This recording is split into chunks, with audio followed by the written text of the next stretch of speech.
ከቤታችን ሚዲያ ሳምንታዊ የዓለም ዜናዎችን በዓለም በሳምንቱ ፕሮግራማችን ይዘንላችሁ ቀርበናል። በቆይታችሁ ባሳለፍነው ሳምንት ዓለማችን እንዴት እንደሰነበተች እንነግራችኋለን። ገጻችንን ሰብስክራይብ አድርጋችሁ የደወል ምልክቱን በመጫን የቤታችን ሚዲያ ቤተሰብ ሁኑ። አሁን በቀጥታ ወደ ዝርዝር ዜናዎች እናልፋለን። ከዜናዎቻችን ጋር መልካም ቆይታ ይሁንላችሁ። የ1446ኛው የኢድል አድሃ አረፋ በዓል ግንቦት 29 2017 ዓ.ም በዕለተ ጁማ እንደሚከበር የተገለጸው ባሳለፍነው ሳምንት የመጀመሪያ ቀናት ነው። የሳውዲ አረቢያ የሥነ ፈለክ ባለሙያዎች ዛሬ አመሻሽ የቡልሂጃ ወር አዲስ ጨረቃ ማየታቸውን ተከትሎ የኢድ አል አድሃ ወይም አረፋ በዓል በወርቃማዎቹ 10 ቀናቶች ካሳለፍነው ረቡዕ ጀምሮ በመላው ዓለም በሚገኙ ሙስሊሞች በጾም በኢባዳና በቅዱሱ የመስጂድ አል-ሐረም በመሰባሰብ የሐጂ ስነ ስርዓት ያከናውናሉ ተብሏል።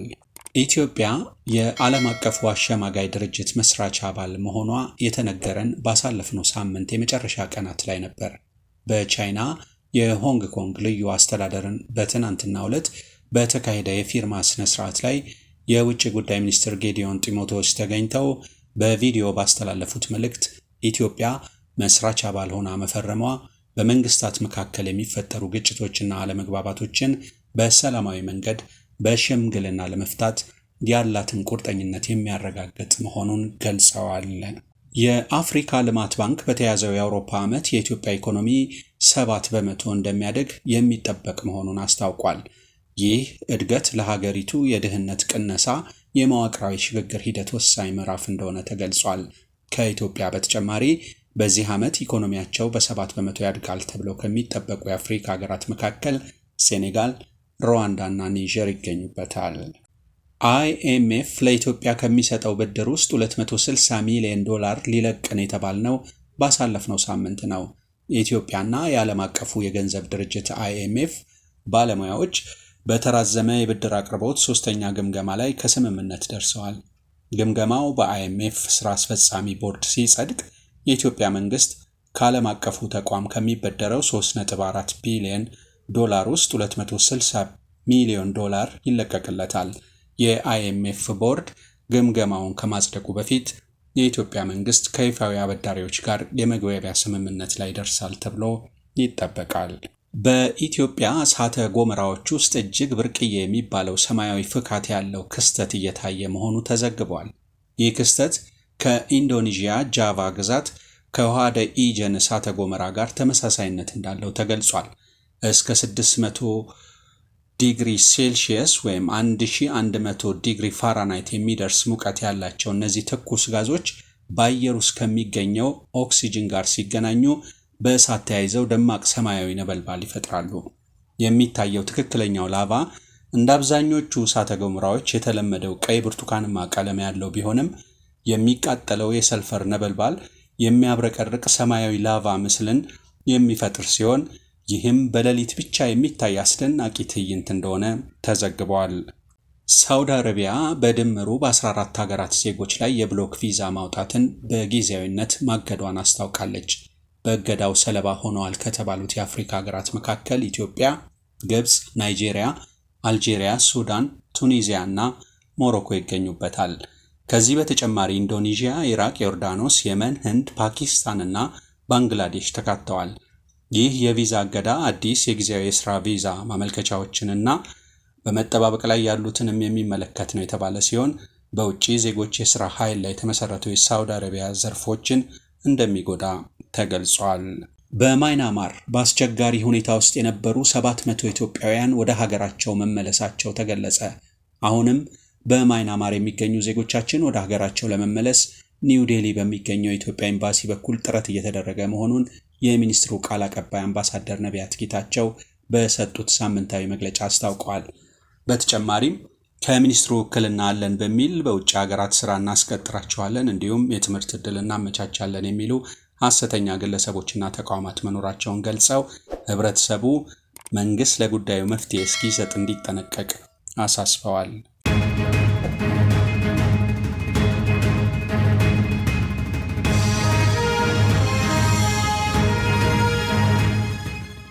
የህዝብ በዓላትንና የበዓላትን አከባበር ለመወሰን በተዘጋጀ አዋጅ ውስጥ የግንቦት 20 በዓል አልተካተተም። አዋጁ ከጸደቀ ዓመት ይሆነዋል። በአዋጁ በተጠቀሱት ሃይማኖታዊ በዓላት የመንግስትና መንግስታዊ ያልሆኑ ተቋማት ለህዝብ አገልግሎት ዝግ ይሆናሉ በሚል ተደንግጓል።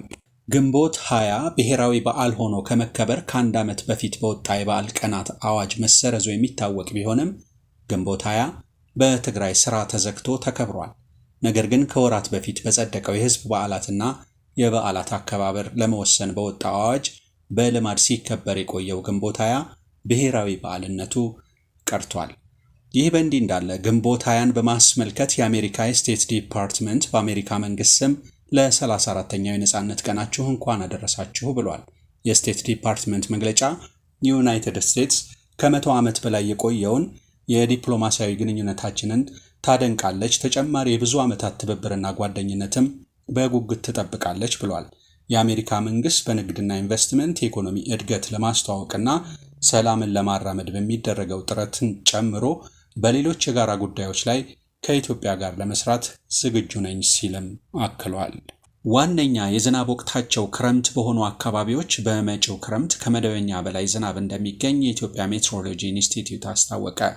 በሌላ በኩል አልፎ አልፎ ከሚኖረው ተደጋጋሚነት ያለው ከባድ ዝናብ ጋር ተያይዞ ለጎርፍ ተጋላጭ በሆኑት ረባዳማ ቦታዎች፣ የወንዞች ዳርቻዎችና በከተሞች አካባቢ በማህበራዊና ኢኮኖሚያዊ እንቅስቃሴ ስራዎች ላይ ሊደርስ የሚችለውን አሉታዊ ተጽዕኖ ለመቀነስ እንዲቻል አስፈላጊውን የጥንቃቄ ስራ ከወዲሁ በቅንጅት መከወን እንዳለበት ማሳሰቢያ ተሰጥቷል። ስለዚህም የውሃ ማፋሰሻ ቦዮችን በማጽዳት ቅድመ ጥንቃቄ ማድረግ ይገባል ተብሏል። ከ1600 በላይ በሰው ኃይል የሚደገፉ የሜትሮሎጂ ጣቢያዎች መኖራቸውንና ኢትዮጵያ አስተማማኝ የአየር ትንበያዎችን ለማካሄድ በአርቲፊሻል ኢንተለጀንስ የተደገፈ የሜትሮሎጂ መሰረተ ልማቶችን እያሟላች ነው ተብሏል። አሁን የተሰጠን ጊዜያዊ እውቅና ነው። ይሄ ማለት ደግሞ በ3 ወራት ውስጥ ጠቅላላ ጉባኤ ማድረግ አለብን። አቶ ጣዕመ አራዶም የኢትዮጵያ ብሔራዊ ምርጫ ቦርድ ለእነ አቶ ጌታቸው ረዳ አዲስ ክልላዊ ፓርቲ ዲሞክራሲያዊ ስምረት ትግራይ ወይም ዲሞክራቲክ ሶሊዳሪቲ ትግራይ ላሉት ፓርቲ ጊዜያዊ ምዝገባ ፈቃድ ግንቦት 18 ቀን 2017 ዓ.ም መስጠቱ ታውቋል። ባሳለፍነው ቅዳሜ ዲሞክራሲ ስምረት ትግራይ ፓርቲ ወይም ስምረት ከአዲስ አበባ ሸራተን ይፋዊ መግለጫ ሰጥቷል። ለመምህራን ቅድሚያ ይሰጣል የተባለው የ120 ቢሊዮን ብር የቤት ብድር ተፈረመ። የኢትዮጵያ ንግድ ባንክና የአዲስ አበባ ከተማ አስተዳደር 41,000 የመንግስት ሰራተኞችን የመኖሪያ ቤት ባለቤት የሚያደርግ የ2575 ቤቶች ልማት ፕሮጀክት በጋራ ለማልማት የሚያስችል የመግባቢያ ስምምነት ተፈራርመዋል። የመንግስት ሰራተኞች 25 በመቶ የቤቱን ዋጋ እንዲቆጥቡ የሚጠበቅ ሲሆን ቀሪው 75 በመቶ በኢትዮጵያ ንግድ ባንክ ብድር እንደሚሸፈን ተጠቁሟል። የብድሩ ጊዜ ለ20 ዓመታት የሚከፈል ሲሆን በከተማዋ የሚገኙ 41,000 የመንግስት ሰራተኞችን ተጠቃሚ ያደርጋል። ከፕሮጀክቱ የአዲስ አበባ መምህራን ቅድሚያ ተጠቃሚ እንደሚሆኑም ወይዘሮ ቅድስት ታክለዋል። ፕሮጀክቱ ለ3 ዓመታት የግንባታ ጊዜና 1 ዓመት ደግሞ የብድር መክፈያ እፎይታ ጊዜ የተሰጠው መሆኑም ተጠቁሟል ሲል ካፒታል ዘግቧል። ትግራይ ክልል ለብሔራዊ ባንክ ወርቅ በማቅረብ ቀዳሚ እንደሆነ ተገለጸ። ኢትዮጵያ በበጀት ዓመቱ 10 ወራት ውስጥ ከወርቅ 2.57 ቢሊዮን የአሜሪካ ዶላር ገቢ አግኝታለች። በአጠቃላይ 29396 ኪሎ ግራም በላይ ወርቅ ለብሔራዊ ባንክ ቀርቧል። እንደ ማዕድን ሚኒስቴር ገለጻ ከክልሎች ለብሔራዊ ባንክ የተቀረበው የወርቅ መጠን ከትግራይ 12210 ኪሎ ግራም፣ ከኦሮሚያ 6910 ኪሎ ግራም፣ ከጋምቤላ 4590 ኪሎ ግራም፣ ቤኒሻንጉል ጉሙዝ 3689 ኪሎ ግራም እንደሆነና በሌሎችም ማዕድናት አመርቂ የሆነ ውጤት እየተመዘገበ እንደሚገኝ የማዕድን ሚኒስትር ዴኤታ አቶ ሚሊዮን ማቴዎስ ለአዲስ ዘመን ጋዜጣ ተናግረዋል። ህወሓት በሊቀመንበሩ ደብረጽዮን ገብረ ሚካኤል በኩል እገዳው ይነሳልኝ ሲል የፌዴራል መንግስትን ጠየቀ። የተፈናቀሉ ወገኖቻችንን ወደ ቀያቸው ለመመለስ የነዳጅ የሸቀጥና የቱሪስት ጉዞ እገዳ ሊነሳ ይገባል ሲል አሳሰበ። የኢትዮጵያ መንግስት የገባውን ውል ባለመፈጸሙ ምክንያት ወደ ቀያቸው ያልተመለሱ ዜጎች ላለፉት 4 ክረምቶች በብርድ በረሃብና በስቃይ ውስጥ ይገኛሉ ያለ ሲሆን 5ኛ ክረምት እንዲደገምባቸው አንፈቅድም ብሏል። የኢትዮጵያ መንግስት ተደራዳሪ አካላትና ዓለም አቀፉ ማህበረሰብ በተደጋጋሚ እየተማጸንኩ እገኛለሁ ብሏል ህወሓት በሊቀመንበሩ በኩል። ስራ ያቆሙ የመቀሌ የፍትህ አካላት የደህንነት ስጋታችን ተባብሷል ሲሉ ገለጹ። በክልሉ የተፈጠረው የፖለቲካ ሽኩቻ ፍርድ ቤት ድረስ ተከትሎን መጥቷል በማለት መሬታቸውን ገልጸዋል። በመቀሌ ከተማ የሚገኙ ፍርድ ቤቶች ከግንቦት 11 ቀን 2017 ዓ.ም ጀምሮ ስራ አቁመዋል። በክልሉ የተፈጸሙ ከባድ ወንጀሎችን ለማየትና ፍትሐዊ የፍርድ ውሳኔ ለመስጠት ለደህንነታችን ዋስትናና ከለላ ስለሌለን የሚመለከተው አካል መፍትሄ ያበጅልን የሚል ጥያቄ አቅርበዋል። ግንቦት 8 ቀን 2017 ዓ.ም የተፈጠረውን ክስተትም እንደ ግብዓት አንስተዋል። በዕለቱ ሲታይ የነበረው የፍርድ ቤት በክልሉ የጸጥታ ኃይል ውስጥ የሚገኙ ባለስልጣን ልጅ በነፍስ ማጥፋት ወንጀል ተጠርጣሪ ሆኖ መቅረቡ በፍርድ ስርዓቱ ላይ ተጽዕኖ ማስከተሉ ተገልጿል።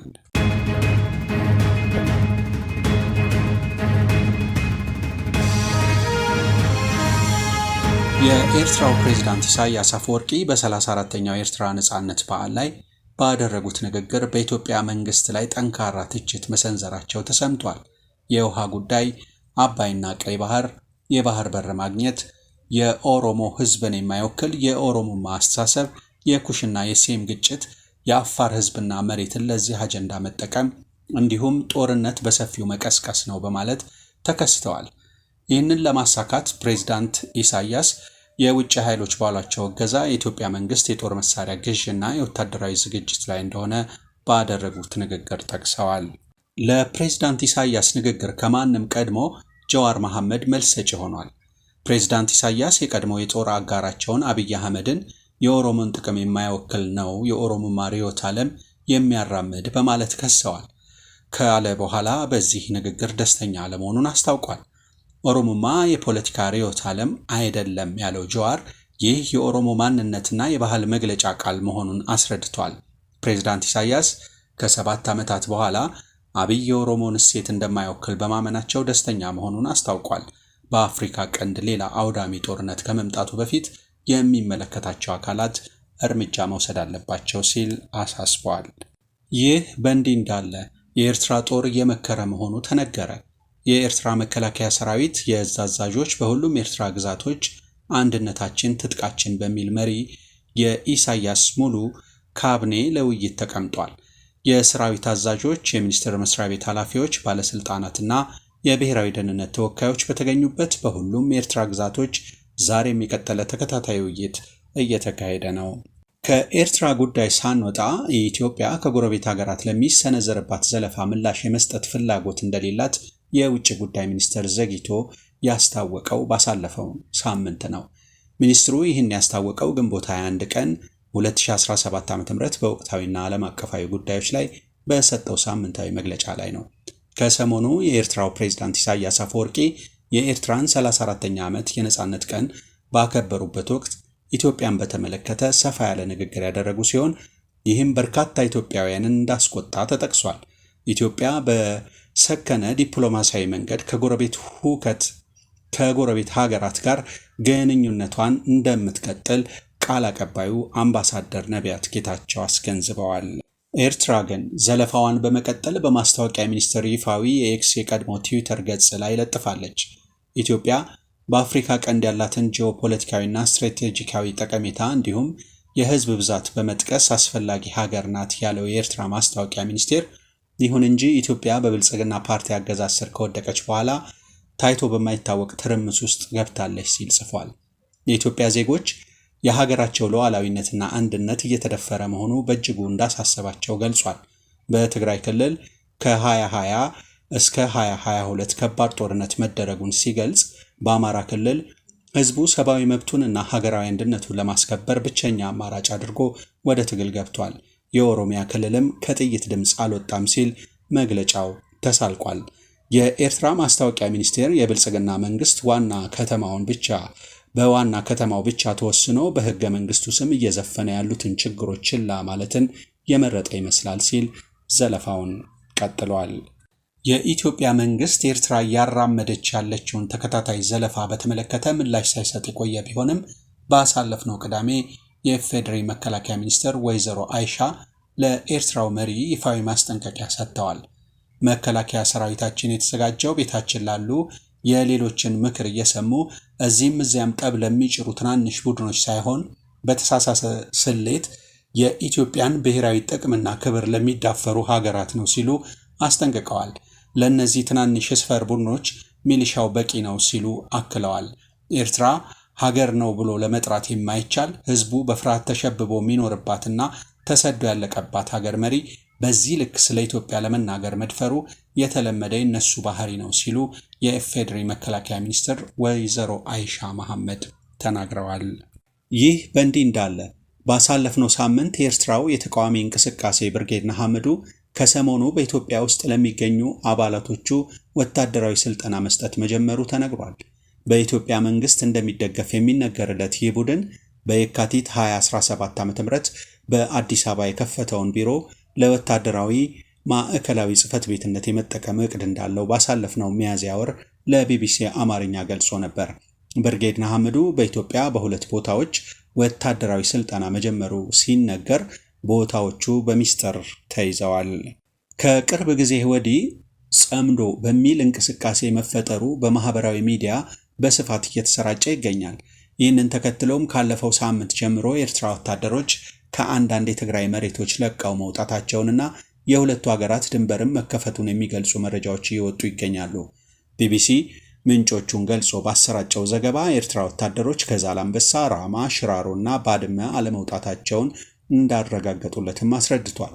በትግራይ የተደረገውን ጦርነት ተከትሎ የኤርትራ ጦር እነዚህን አካባቢዎች የተቆጣጠረ ሲሆን የኤርትራ ወታደሮች ምስራቃዊና ሰሜን ምዕራባዊ ግዛታችንን ወስዶብናል በማለት የትግራይ ክልል ቀደም ሲል ክስ ማቅረቡ ይታወቃል። ዓለም አቀፉ የጋዜጠኞች መብት ተሟጋች ሲፒጄን ጨምሮ 31 መንግስታዊ ያልሆኑ ድርጅቶች የተባበሩት መንግስታት በኤርትራ እየተፈጸሙ ያሉትን ከባድ የሰብአዊ መብት ጥሰቶች እንዲያወግዝ ጥሪ ያቀረቡ። ድርጅቶቹ በኤርትራ እየተፈጸሙ ነው ብለው ከዘረዘሯቸው ሰብአዊ መብት ጥሰቶች ውስጥ በዘፈቀደ የሚደረጉ እስራቶች፣ ያለ ፍርድ ቤት ትዕዛዝ ጋዜጠኞችን ለስር መዳረግ፣ ፍትሐዊ የፍርድ ሂደት መብት መጣስ፣ ማሰቃየትና በሀገር ውስጥ ተቃዋሚዎች ላይ የሚፈጸሙ ጥቃቶች ይገኙበታል። የኤርትራ ሰብአዊ መብቶችን እንዲመረምር የተቋቋመው ኮሚቴ በቀጣይ ሐምሌ ወር የሥራ ጊዜው እንደሚጠናቀቅ የጠቆሙት ድርጅቶቹ ምክር ቤቱ በመጪው ሰኔ ወር ላይ በሚያደርገው ስብሰባው የኮሚቴውን የሥራ ጊዜ እንዲያራዝም ጠይቀዋል።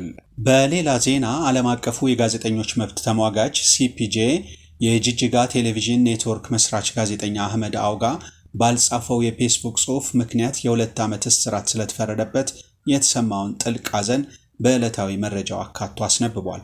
ድንበር የለሹ የጋዜጠኞች መብት ተቆርቋሪ RSF በጎርጎሮሳውያኑ 2025 የዓለም የፕሬስ ነጻነት መረጃ መሰረት ኢትዮጵያን ከ180 ሀገራት ውስጥ 145ኛ ደረጃ ላይ በማስቀመጥ ለመጀመሪያ ጊዜ በጣም አሳሳቢ በሚለው ምድብ ውስጥ አካቷታል።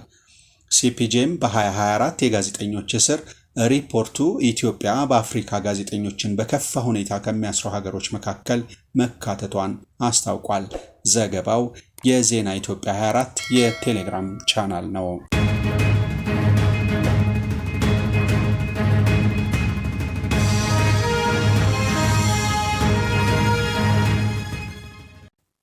በኢትዮጵያ በጤና ዘርፉ ላይ እየተደረገ ያለው የስራ ማቆም አድማን ተከትሎ ሲኒየር ሐኪሞች ከፍተኛ የስራ ጫና ውስጥ መግባታቸውና ህሙማንም አስፈላጊውን አገልግሎት እያገኙ እንዳይደለ ተገለጸ።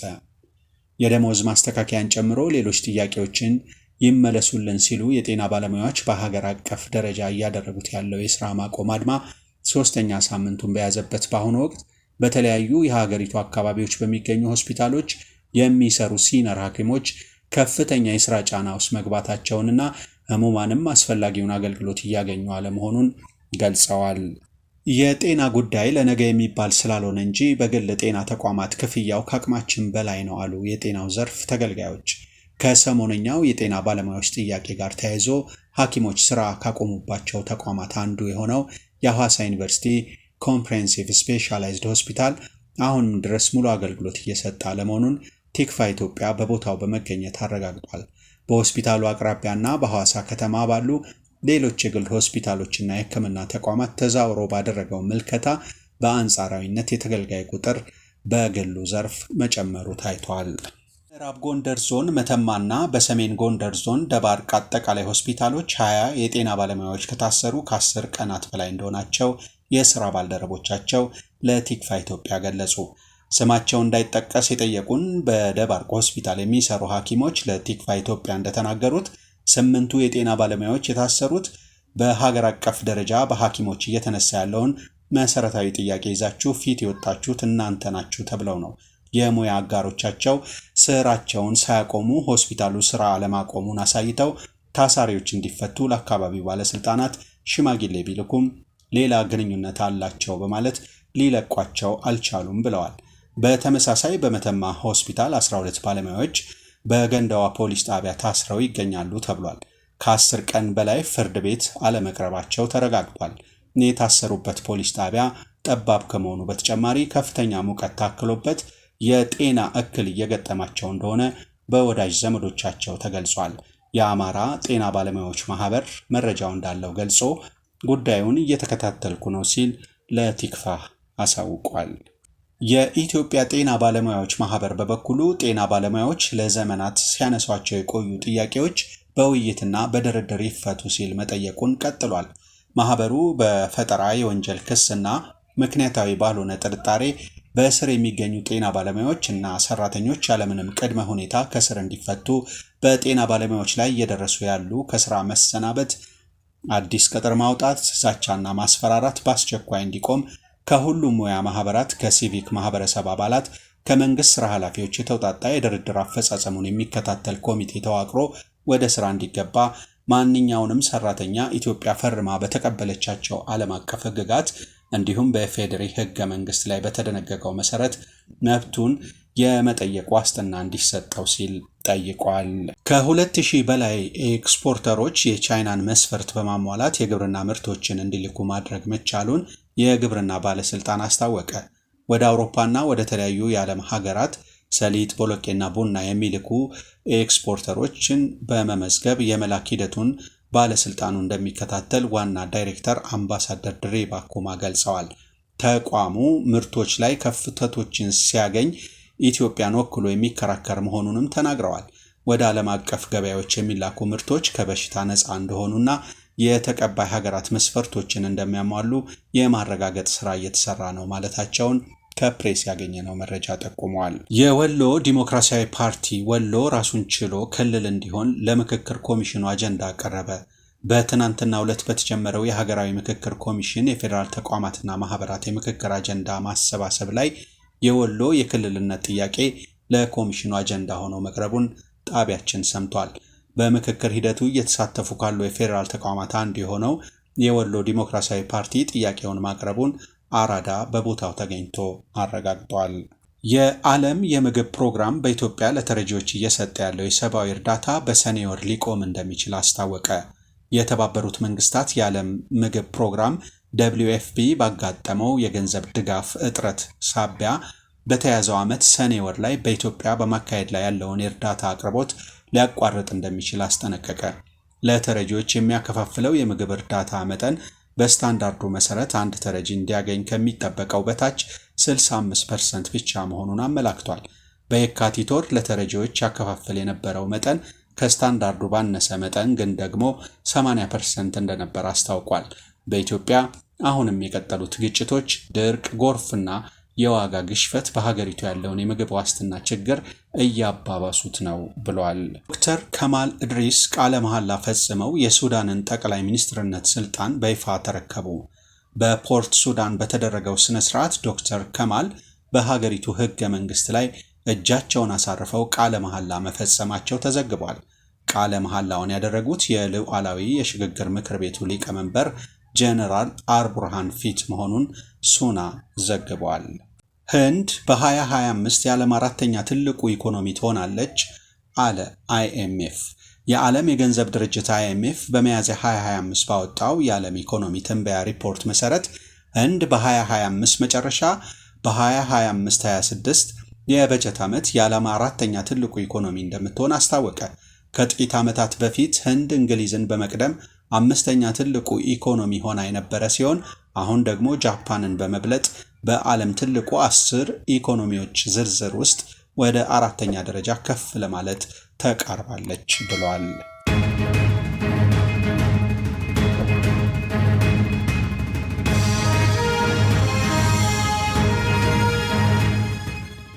ቡድን 7 ሩሲያ በዩክሬን የተኩስ አቁም ስምምነት ላይ ካልደረሰች ተጨማሪ ማዕቀብ እንደሚጥል ዛተ።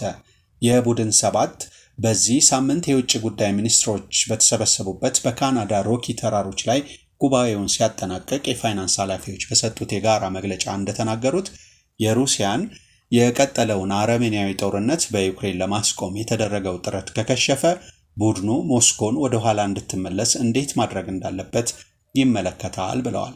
ካናዳ፣ ፈረንሳይ፣ ጀርመን፣ ጣሊያን፣ ጃፓን፣ ዩናይትድ ኪንግደም እና ዩናይትድ ስቴትስ ያቀፈው ቡድን 7 ጦርነቱን በገንዘብ የሚደግፉ ሀገራት ከዩክሬን መልሶ ግንባታ ተጠቃሚ እንዳይሆኑ በጋራ ለመስራት ቃል ገብተዋል።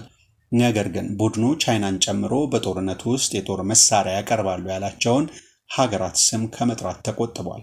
ቡድን 7 በመግለጫው ሞስኮ ጦርነቱን እስክታቆምና በዩክሬን ላይ ለደረሰው ጉዳት ካሳ እስክትከፍል ድረስ በቡድን 7 ግዛቶች ውስጥ ያሉ የሩሲያ ሉዓላዊ ንብረቶች ታግደው እንደሚቀጥሉ ተናግረዋል። ይህ በእንዲህ እንዳለ በቀጠለው ግጭት አርብ ማለዳ ላይ የሩሲያ የመከላከያ ሚኒስትር በሞስኮ ክልል ጨምሮ በመላው ሩሲያ 112 የዩክሬን ሰው አልባ አውሮፕላኖችን ድብደባ ለመፈጸም ሲሞክሩ ከጥቅም ውጪ ማድረጉን ገልጿል። በጋዛ የሚገኘው ፎሃም አልጃርጋዊ ትምህርት ቤት በመቶዎች የሚቆጠሩ ከቤት ለ20 አካባቢ የተፈናቀሉ ሰዎች ተጠልለውበታል። እስራኤል ደግሞ በአካባቢው ከፍተኛ ድብደባ ፈጽማለች። ቢያንስ 54 ፍልስጤማውያን መገደላቸውን የሆስፒታል ዳይሬክተሮች ለቢቢሲ ገልጸዋል። የእስራኤል መከላከያ ሚኒስቴር በበኩሉ የሐማስና ኢስላሚክ ጂሃድ መቆጣጠሪያ ኢላማ ማድረጉን አስታውቋል። አካባቢው አሸባሪው ጥቃት ለማቀነባበር የሚጠቀምበት ነው፣ የጋዛን ሕዝብ እንደ ከለላ እየተጠቀመ ነው ሲልም ከሷል። ሕፃናትን ጨምሮ ብዙ ሰዎች በሳት ተቃጥለው የሚያሳዩ አሰቃቂ ቪዲዮዎች ወጥተዋል። በሕይወት የተረፉ ሰዎች ከፍተኛ ጉዳት እንደደረሰባቸው ታይቷል። በሰሜን ጋዛ የአምቡላንስ አገልግሎት ሰጪ ኃላፊ ፋሪስ አፋና እንዳለው መማሪያ ክፍሎች ጋይተዋል። የሐማስ ፖሊስ ዋና መርማሪ ሙሐመድ አልካሺ ከባለቤቱና ልጆቹ ጋር ተገድሏል ብሏል። ይህ በእንዲህ እንዳለ አሜሪካ እንደገለጸችው ለእስራኤል ያቀረበችው አዲስ የጊዜያዊ ተኩስ አቁም እቅድ በእስራኤል በኩል ተቀባይነት አግኝቷል።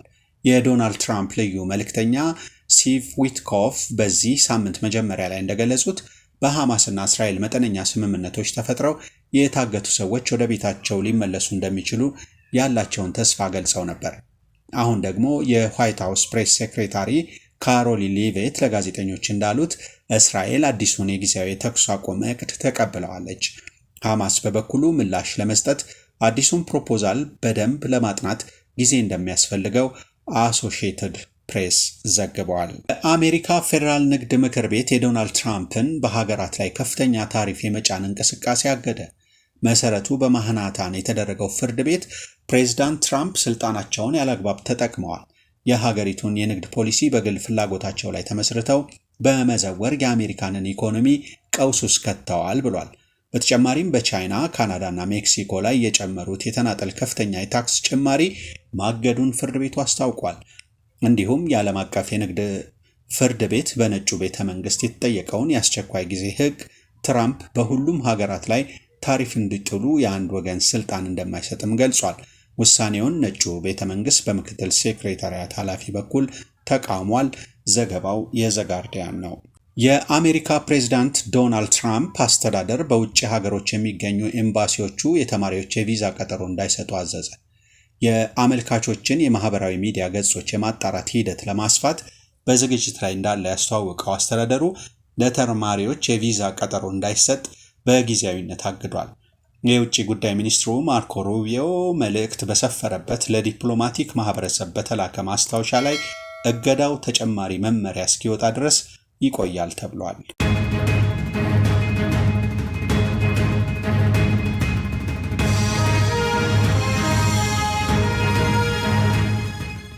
ትራምፕ ካናዳ ለጎልደን ዶም $61 ቢሊዮን ትከፍላለች፣ ካልሆነ 51ኛው የአሜሪካ ግዛት ትሆናለች ሲሉ ተናገሩ። የካናዳ ጠቅላይ ሚኒስትር ካርኒ ቀደም ሲል ሀገራቸው በመከላከያ ስርዓት ጉዳይ ላይ ከዩናይትድ ስቴትስ ጋር ከፍተኛ ደረጃ ውይይት እንዳደረገች ተናግረዋል። በአጠቃላይ ትራምፕ ወርቃማው ዶም የመከላከያ ስርዓት $175 ቢሊዮን እንደሚያስወጣና አሁን ባለው የስልጣን ዘመናቸው በ2029 እንደሚጠናቀቅ ገልጸዋል። ባለሙያዎች ግን ይጠናቀቃል በተባለው ጊዜ ስለመጠናቀቁ በበጀትና በአዋጭነት ላይ ጥያቄ ያነሳሉ። ትራምፕ በሪፐብሊካን ቁጥጥር ስር በሚገኘው የተወካዮች ምክር ቤት በጠባቡ ድጋፍ ካገኙ በኋላ በሴኔት ውስጥ ለፕሮጀክቱ ማስጀመሪያ $25 ቢሊዮን ድጋፍ ለማግኘት ተስፋ አድርገዋል። ይህም ዝቅተኛ ገቢ ያላቸውን አሜሪካውያንን የሚረዳውን የምግብ እርዳታን ጨምሮ ለማህበራዊ ፕሮግራሞች የሚደረገውን የገንዘብ ድጎማ በማቋረጥ ለወታደራዊና ድንበር አስከባሪ ኃይሎች በጀት ማሳደጊያ ይውላል ብለዋል። ጎልደን ዶም ከአይረን ዶም ከፍ ያለ የመከላከያ ስርዓት ነው። አይረን ዶም ከአጭር ርቀት የሚወነጨፍ የጦር መሳሪያዎችን እንዲያከሽፍ ተደርጎ የተሰራ የአየር መከላከያ ስርዓት ሲሆን በየትኛውም የአየር ሁኔታ ውስጥ ተግባሩን ያከናውናል። ጎልደን ዶም በዚህ ረገድ የተሻለ ሲሆን ከሌላኛው ዓለም ክፍል የተወነጨፉትን ወይም ከጠፈር የሚተኮሱ ሚሳኤሎችን የመጥለፍ አቅም አለው። የሚገነባውም ከክሩዝ እና ባላስቲክ ሚሳኤሎች፣ ከሃይፐርሶኒክ የጦር መሳሪያዎች፣ ከድምፅ ፍጥነት በላይ የሚንቀሳቀሱትን ጨምሮና ክፍልፋይ የምህዋር የቦምብ ጥቃት ስርዓቶችን መከላከል እንደሚችል ተደርጎ ነው ተብሏል። የአሜሪካ ፕሬዝዳንት ዶናልድ ትራምፕ ለሶማሊላንድ ሪፐብሊክ በቅርቡ እውቅና እንደሚሰጡ የሶማሊላንድ መሪ አስታውቀዋል። የሶማሊላንድ ፕሬዝዳንት አብዱርሃማን ሞሐመድ አብዱላሂን ኢሮ ዋቢ በማድረግ ዘ ጋርዲያን በዛሬው እትሙ እንዳስነበበው ግጭት በበዛበት ቀጠና ሶማሊላንድ በምርጫ መንግስት በመቀየር ሰላማዊ የስልጣን ሽግግር ከማድረግ ባሻገር አሜሪካ በቻይና ተጽዕኖ ስር በወደቀችው ጅቡቲ የሚገኘውን ወታደራዊ ሰፈሯን ወደ በርበራ ወደብ ለማዛወር አጥኚዎችን በመላክ ግምገማ እያደረጉ መሆኑን አትቷል። ሶማሊላንድ ከቀድሞ ቀኝ ገዢዋ ዩናይትድ ኪንግደም ጋር በተደረሰ ስምምነት እንደ አውሮፓ አቆጣጠር ሰኔ 26 1960 ነፃነቷን ተቀዳጅታ የነበረ ሲሆን ከ5 ቀን በኋላ ማለትም ሐምሌ 1 1960 ከጣሊያን ቅኝ ግዛት ነፃ ከወጣችው ሶማሌ ጋር በመዋሃድ የሀገርነት እውቅናውን ቀሪ አድርጋ የኖረች መሆኑን ሰነዶች አረጋግጠዋል። የአሜሪካው ጀነራል ሶማሊያ የራሷን ጸጥታ ለማስከበር ኃላፊነቱን እንድትወስድ አሳሰቡ። የአሜሪካ የአፍሪካ እዝ አፍሪኮም ዋና አዛዥ የሆኑት ጀነራል ማይክል ላንጊ እንደገለጹት አሜሪካ ከዚህ ቀደም ቀጠናውን ለማረጋጋት ተሰጠው የነበረውን እርዳታ በከፍተኛ ሁኔታ ቀንሳለች። በመሆኑም ሶማሊያን ጨምሮ በቀጠናው ያሉት ሀገራት ሰላምና ደህንነታቸውን ለመጠበቅ ኃላፊነቱን መውሰድ እንዳለባቸው አሳስበዋል። ከዚህ በኋላ አሜሪካ ሶማሊያን ጨምሮ ለቀጠናው ሀገራት የምታደርገው ድጋፍ የደህንነት መረጃን ማጋራትና የጋራ ወታደራዊ ስልጠና በማድረግ ብቻ የሚወሰን መሆኑን አስረድተዋል። ዕውቁ የአፍሪካ የሥነ ጽሑፍ ሰው ንጉንጊ ዋቲንጎ በ87 ዓመታቸው ከዚህ ዓለም በሞት ተለይተዋል። እስር፣ ግዞትና ሕመም ያላንበረከካቸው ኬንያዊው ጉንቱ ደራሲ የአፍሪካዊ ዘመናዊ ሥነ ጽሑፍ ምልክት ተደርገው ይቆጠሩ ነበር። ደራሲው 6 አስርት ዓመታት በተሻገረው የሥነ ጽሑፍ ጉዟቸው በዋነኛነት ሀገራቸው ኬንያ ከቅኝ ግዛት እስከ ዲሞክራሲያዊ ስርዓት የነበራትን ጉዞ በመሰነድ ይታወቃሉ። ንጉንጊ ዋቲንጎ ለበርካታ ጊዜያት የኖቤል ሽልማት የአሸናፊነት ቅድሚያ ግምት ተሰጥቷቸው ሳይሳካላቸው መቅረቱ አድናቂዎቻቸውን ሲያሳዝን ቆይቷል። ደራሲው ከምስጉን ጸሐፊነታቸው ባሻገር የአፍሪካውያን የአፍ መፍቻ ቋንቋዎች ስነ ጽሑፍ እንዲጎለብት ከፍተኛ ድጋፍ በማድረጋቸው ይታወሳሉ። ጉጊ ዋቲንጎ እንደ አውሮፓ አቆጣጠር በ1938 በወቅቱ የእንግሊዝ ቅኝ ግዛት በነበረችው ኬንያ ውስጥ ነበር የተወለዱት። የቤታችን ሚዲያ ለዕውቁ ደራሲ የሰላም እረፍት ትመኛለች። ለወዳጅ ዘመዶቻቸው፣ ለቤተሰብ መጽናናትን እንመኛለን።